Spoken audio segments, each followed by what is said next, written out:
We start the morning with my first guest, who is, he was the most outstanding student in the law program at Sir Hugh Wooding University back in 1995. He has done a number of things that had him perfectly poised for the position he now occupies, the portfolio that is now his.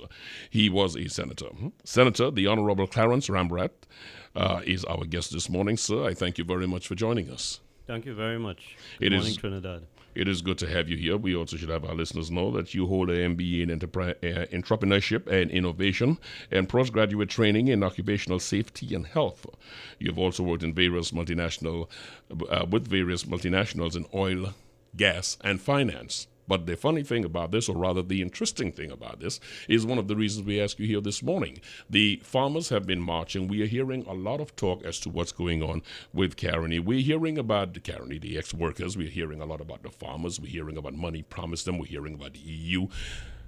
A lot of stuff. And what's interesting here is because you had an intimate relationship with Caroni, which really is the subject of what we're talking about. Make clear for our listeners, please, what was your involvement for the uninitiated? What was your involvement with Caroni before now? Well, prior to 1998, I was involved with Caroni 1975 Limited as an external counsel to the company.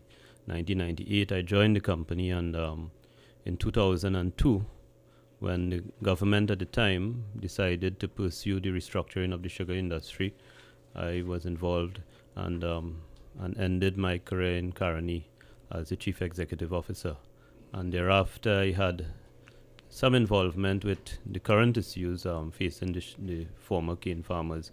I had involvement in the transitional arrangements for the sugar industry in the region. Mm-hmm. And thereafter, of course, even when I worked outside of Trinidad as a newspaper columnist, I followed everything that happened, and I wrote on a few occasions about things relating to Caroni 1975 Limited and the transition. Nobody better positioned to I've returned as minister now, facing issues which arise from that restructuring of the sugarcane industry in Trinidad and Tobago. We call it inside baseball when we speak of someone with intimate knowledge as you have of what's going on here. I hear it from day to day, as I'm sure most of our listeners do, and I am at a loss as to what we're talking about. On the one hand, I hear about Caroni workers, I hear about a visa program, I hear, of course, about this consequential de-alcing judgment. I hear a lot of things, and then I hear about the EU, and I am confused. Are we looking at one issue here with many branches, or are we looking at different issues? I think we're looking at several streams arising out of one decision. So maybe I could put things in context. In 2002, December, Cabinet took a decision to restructure the sugar industry in Trinidad and Tobago. Mm-hmm. And at that time, the Cabinet conceived that we will still have a sugar industry. We would have the St. Madeleine factory still operating. We would have cane supplied by private farmers, and I talk about private and the other cane supply just now. So in 2002, the government saw that there will be a sugar industry in Trinidad, but a scaled-down sugar industry, producing about 90,000 tons of sugar out of one factory in St. Madeleine. Now, the way the industry was configured, so basically, Caroni had about 9,000 workers.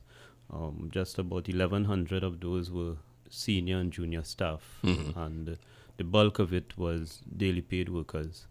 And Caroni also had just over 3,000 cane farmers supplying cane to the company. But Caroni also grew its own sugar cane. Mm-hmm. So the cultivation side of things was based on Caroni's cane, which was about 40% of the cane supply, and private farmers' cane. And the private farmers supplied their canes from two types of land, either their private land or land rented from Caroni 1975 Limited.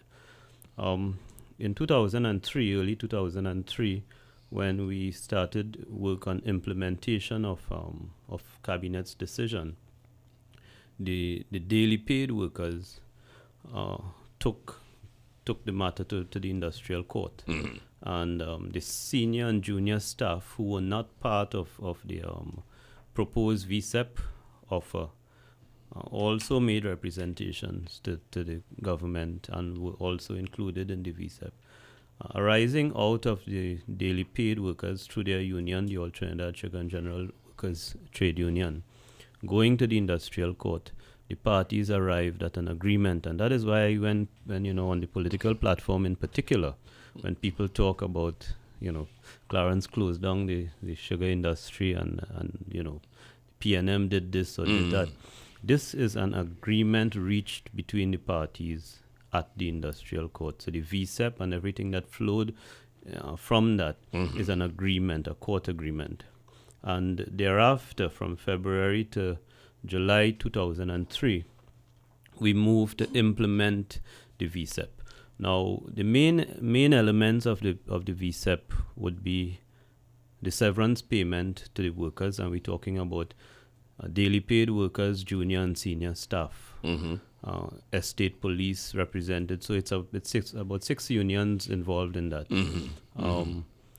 The VSEP was based on severance and an enhanced payment, and the formula and the quantum was agreed between the parties, the employer, Caroni Limited, and the various unions. It included also the offer of a residential lot for those persons who did not already own a lot of land.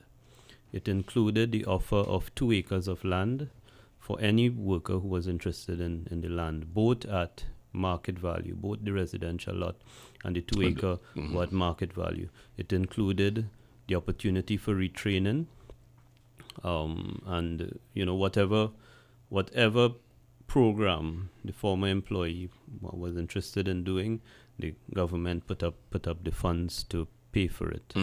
And it included financial counseling and psychological counseling, assistance in making investment decisions, and a series of things. An all-encompassing agreement. It also involved, because Caroni, because of the age of the company and the way in which workers entered the company in different ways, Caroni had a very broken up and complex pension arrangement. So a major part of the government spending went on fixing those pension arrangements. So there are several elements of the VSEP. Alongside that, as I said, the sugar industry was going to continue using the one mill in one factory in St. Madeleine. The scaled down version. And that the canes for that factory would be supplied by the private farmers, so that the Caroni was not going to cultivate anymore. Private farmers would supply canes. And in some cases, private groups were given the opportunity to harvest canes from Caroni's lands and supply that in the first year. And in that first year, maybe first 2 years of the Caroni Sugar Manufacturing Company Limited and Rum Distillers of Trinidad and Tobago, which handled the rum assets, I had oversight of all 3 companies on behalf of the government. So the private cane farming was scheduled to continue, and it continued because SMCL continued to produce brown sugar, and the refinery continued to produce white sugar, granulated sugar. So in that first few years, there was no issue with private cane farmers exiting the industry. They continued, and we had the workers and their VSEP issues to deal with. Just so that our listeners be clear, the VSEP we're talking about is the Voluntary Separation Employment Package that was agreed to between the government after the Caroni decided to scale down the amount that they produced. The voice you're hearing is that of Senator, the Honorable Minister of Agriculture, Clarence Rambharat. Please go ahead, sir. So now I'm here in a different form as Minister of Agriculture, Land and Fisheries, with responsibility for land and responsibility for Caroni 1975 Limited. And what has happened 13 years after, the land distribution has not moved at the pace it should have. So having, and it's good for me that I came armed with a fair amount of knowledge on the matter. You understand the backdrop so of I that? have I have made a few pronouncements already. The first is that the 2-acre parcel of land now, the terms on which those 2-acre parcels were given to the workers or are being given, those terms have changed. And one of the most significant terms is that there is no restriction on the worker selling the land to somebody else. In the normal ways the agricultural leases are dealt with in Trinidad, there are restrictions in order to keep the plots in agricultural use. So there is no restriction. In fact, what I've found is that even before some of these workers got, the few workers who got the 2-acre leases were able to dispose of it even before that. Well, that is very clearly a backward step. By the time I came in, and we're talking about, in the first instance, there are 7,246 former Caroni employees who are entitled to the 2-acre parcels. And there are 8,885 workers who are entitled to the residential lots. In addition to the 7,246 entitled to the 2-acre parcel, there's another group, 1,168, who have laid claim to a 2-acre parcel, and Caroni is still resolving because there were deadlines for the applications to be made, and that is a matter that Caroni has to resolve. But my first target is 7,246 agricultural leases, and I've given the country a commitment that by 31st December 2016, every one of those 7,246 leases will be handed out.